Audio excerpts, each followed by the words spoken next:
Hello everyone, welcome back into this channel. So in this video I would like to show you the way how to increase the security of your Telegram by adding the lock features, or turn on the lock features on the Telegram application. So how to turn on the lock features, you just need to open your Telegram application, and after that you just need to take a look on this bottom side. There will be a settings option here, so you just need to go click them. The next thing you need to do is just scrolling down, and after that you just need to find the privacy and security, and you just need to click it. You just need to go click it. The next thing you need to do, there will be like several options here, and you will see in the second line there will be a passcode and face ID, so you just need to go click them.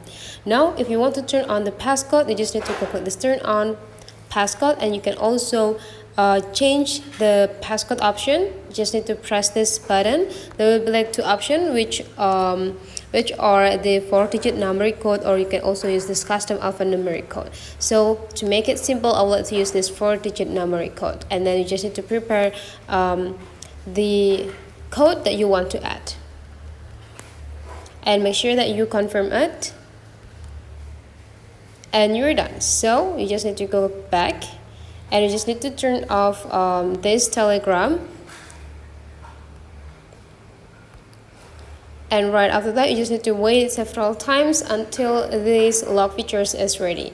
So it probably will take like approximately 10 minutes to make the passcode active on your Telegram. So that is the way how to turn on the passcode features on a Telegram. Hopefully this tutorial is useful for you. Thank you for watching, and I would like to see you for the next tutorial.